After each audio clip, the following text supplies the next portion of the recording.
Hello and welcome back to the Fantasy Playmakers. What's up, guys? In the last couple of days, we found out that Aaron Rodgers is going to be returning to the Packers for at least one more season. And so I thought now would be a good time to put out a video kind of reevaluating where I would rank all these Packers players. In a lot of the videos over the last couple months, when I mention, Davante Adams or Aaron Jones, I kind of have to preface it with, if Rodgers comes back, then they'd be going here. If he leaves, then he'd be going here. And so I just kind of want to lock down where I have these Packers weapons going in fantasy football drafts. So I'm going to go through Aaron Jones, Davante Adams, Aaron Rodgers himself, and then Robert Tonyan, and just kind of talk about where I rank them at their position, and then also just overall on the big board. So I'm going to start it off with my highest ranked player in my overall rankings, and that is Aaron Jones, the running back of the Green Bay Packers. He currently slots in as my number 5 running back. I've been talking about how I'm a huge fan of him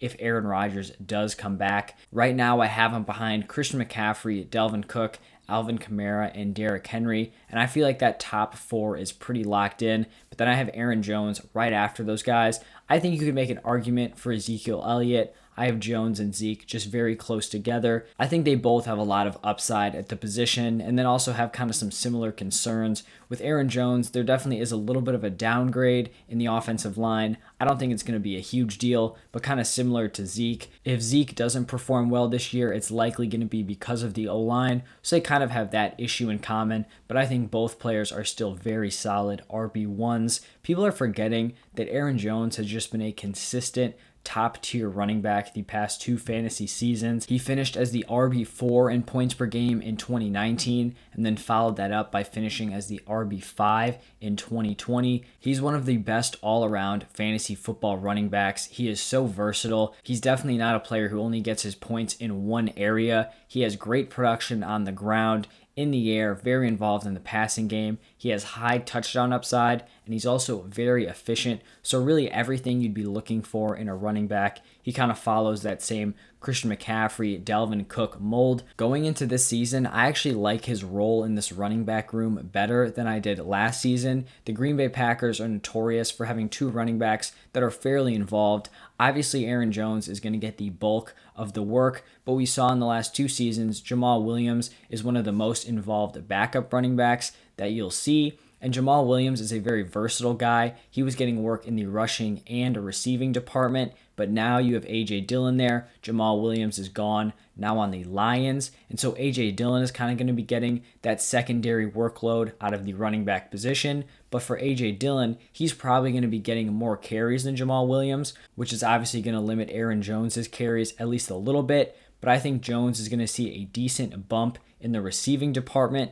because A.J. Dillon does not even compare to Jamal Williams as a receiving back. And so I actually like this better. Receptions are more valuable. You're going to get more yards per reception than you're going to get in yards per carry. And then also in half-point PPR and PPR scoring, that's another big bump for Aaron Jones. Aaron Jones is likely going to be one of my most owned running backs because I don't expect him to be picked, at the number 5 overall slot, which is where I'd be fine picking him. So if I'm able to draft him as a mid to late first round pick, I'm going to be all over that value this entire offseason. The next Packer I'm going to talk about who is not far behind Aaron Jones in terms of my overall player rankings, it's got to be Davante Adams. After the Aaron Rodgers news, I think he is easily the wide receiver 1. I really don't think you can make a very solid argument for Tyreek Hill or Stephon Diggs being ranked above Davante Adams, and that's nothing against Hill or Diggs. It's just that Davante Adams is really on another level for fantasy football. I think he should and will be a mid first round pick. I basically feel comfortable taking him after all the running backs that I talked about. So I would go McCaffrey, Cook, Kamara, Henry, Aaron Jones, Zeke, and then probably Davante Adams after those guys. Honestly, even though I'm not someone who loves going wide receiver in the first round, I'm actually pretty against it. Would much rather get my workhorse running back, but it's really going to be hard to turn down Davante Adams, who seems to have a pretty solid shot at finishing as the wide receiver 1 if he stays healthy. I mean, he was clearly the top fantasy wide receiver last year. He led all wide receivers in points per game and actually led them in total points as well, even though he missed 2 games. So in 14 games, he still scored more than all the other receivers that were playing in 16 and 15 total games. He was number 1 in total target share, number 1 in touchdowns, number 4 in receiving yards. So just like Aaron Jones scores his points all over, so does Davante Adams. Targets, yardage, touchdowns, he does it all. And with another season with Aaron Rodgers at quarterback, I wouldn't want anyone else to be slotted in as my wide receiver 1. On to the man returning to the Packers, it's Aaron Rodgers. For me, he's going to slot somewhere around the QB 6 to 8 range. I pretty solidly have Mahomes, Kyler Murray, Lamar, Allen, and Dak over him. I just think their ceilings are much higher. Most of those guys are very involved in the run game, and that just gives them a nice boost, especially for fantasy football. And then I could also make a case for picking Herbert or maybe even Brady over Rodgers, but somewhere in that mid-tier QB1 range is definitely where Aaron Rodgers belongs.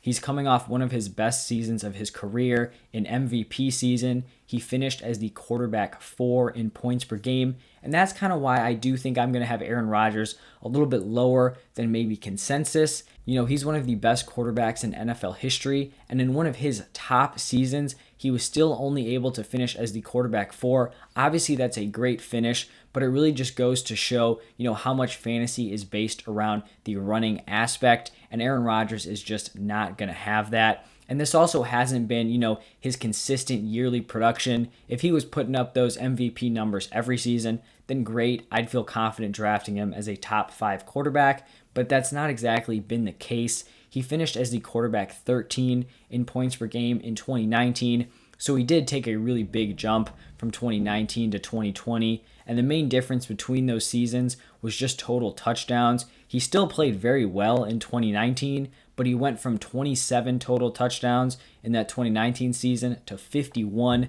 So going from 27 to 51 is just a huge difference, and he played a full 16 games in both of those years.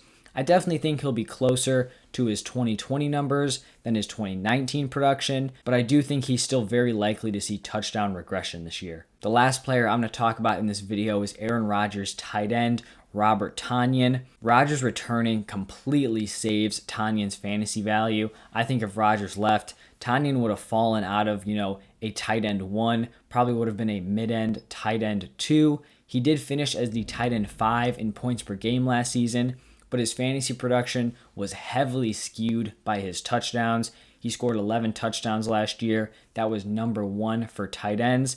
Likely to regress. Like I talked about with Aaron Rodgers, there's a pretty solid chance those touchdown numbers are going to go down, and Tonyan was only 13th in receiving yards. So, obviously those points were heavily pushed to getting into the end zone. Right now, I have him as my tight end 7 behind Kelsey, Waller, Kittle, Hawkinson, Pitts, and Andrews, but he's a pretty distant 7th from those guys, but he's still going to be a top target on a top-tier efficient offense with one of the best quarterbacks in the NFL throwing him the ball. And we did see last season, even though Tonyan wasn't getting a ton of volume, when Aaron Rodgers was passing him the ball, they were very efficient touches. It seemed like every time Tonyan was being targeted, something good was happening. And that's definitely not a fluke. He was getting open. The offense was putting him in good positions. So he should still be a pretty solid tight end 1 for fantasy this year. All right, so those are the 4 players I'm going to talk about in today's video. I hope you guys enjoyed this content. Let me know down below what you think of these breakdowns. Where are you going to be ranking Aaron Jones, Davante Adams, Aaron Rodgers, and Robert Tonyan at their positions? Do you agree with me, or are you seeing things a little bit differently? Let me know. I'd like to hear your guys' perspectives, and I'll make sure to respond to everyone who comments down below. Also, if you enjoyed the content, please just make sure you leave a like and subscribe to the channel. That really helps support me. But thank you guys for stopping by, watching, and listening, and I'll see you guys tomorrow.